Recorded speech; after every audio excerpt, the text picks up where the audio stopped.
Next week marks the 50th anniversary of the fall of Saigon. That fateful event ended the Vietnam War and is now studied in history classes. ABC 7 News reporter Suzanne Phan visited a museum where that history is still very much alive.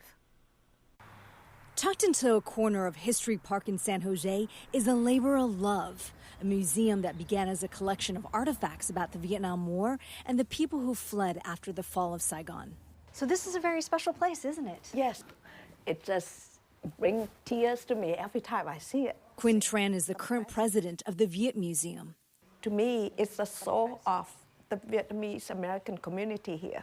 The museum has a broad collection of relics, from military uniforms to the suit worn by the last president of South Vietnam. Each artifact is a story in itself. Like these compasses used to guide fishing boats full of fleeing refugees, or fragments of a South Vietnamese plane that was shot down. The plane was found years later by the pilot's relative. She saw the little part of the airplane sticking out from the mud. Among the artifacts that were dug up, the pilot's watch. Some items mirror Tran's family history. Her brother was imprisoned in a re-education camp like the one depicted on this wall. A small bucket brings back painful memories. They call the fountain of blood. So this is what they carry as food or even their own blood, because that's protein. The museum was the dream of Vũ Văn Laup, a former Vietnamese Army colonel who fled to San Jose and founded the Immigrant Resettlement and Cultural Center. It opened in 2007, the first of its kind in the country.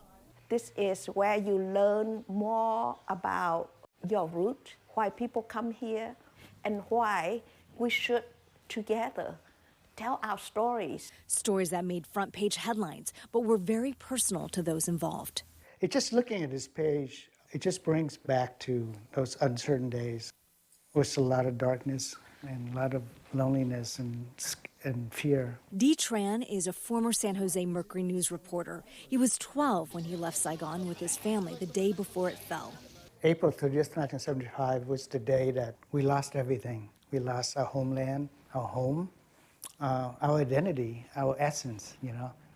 But then again, we also gained everything by being able to be here, to enjoy the peace and the freedom. The exterior of the museum includes monuments, statues, and replicas of the refugee boats. A lot of people don't understand the size of the boat that people had to escape on. Just imagine this boat would probably take in 80, 100 people, and a lot of them didn't make it. The United Nations estimated 200,000 Vietnamese refugees who fled by boat drowned in the 4 years after the fall of Saigon. Caused still, I think, a lot of trauma to this day for a lot of people. When we left the country, we never knew what awaited us. There was a lot of sacrifice. The museum reflects the sacrifice and the resilience of the Vietnamese community. We can rise, we can love, and we can heal. But we should not forget. In San Jose, Suzanne Phan, ABC 7 News. So many powerful stories. The museum is currently closed to the public while the board of directors resolve some internal issues, but the museum is organizing a special ceremony to remember the fall of Saigon at the Santa Clara County Government Building. That event is Sunday from 1 to 3 p.m.